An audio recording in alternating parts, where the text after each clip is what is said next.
પાટણ જિલ્લાના સમી રાંધનપુરમાં વરસાદી માહોલ જોવા મળ્યો। સાંતલપુર તાલુકામાં પણ ધોધમાર વરસાદ, વરાહી, લખાપુર, નજુપુરામાં પણ વરસાદી માહોલ છે। શેરગઢ, સાતુન સહિત ગ્રામ્ય વિસ્તારમાં વરસાદી માહોલ જોવા મળ્યો છે।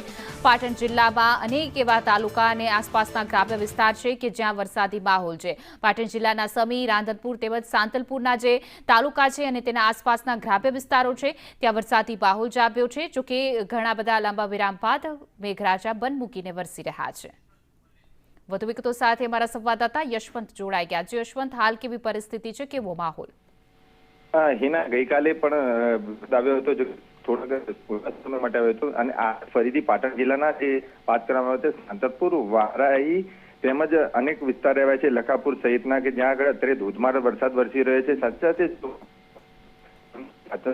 સાંતલપુર અનેક ગામડાઓ અંદર વરસી રહ્યો છે। ખાસ કરીને જો વાત કરવામાં આવે તો છેલ્લા 10 દિવસથી વાતાવરણના અંદર જે બાફારાવાળું વાતાવરણ હતું, ઉકળાટવાળું વાતાવરણ હતું, તેના કારણે જે વરસાદ છે, વરસાદ પડવાથી તેનો અમુક લોકોને રાહત પણ મળી છે।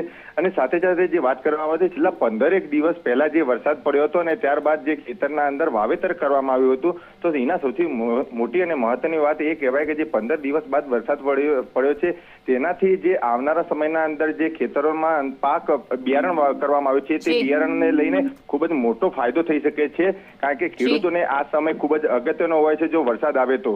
જી યશવંત, સમગ્ર માહિતી આપવા બદલ આપનો આભાર।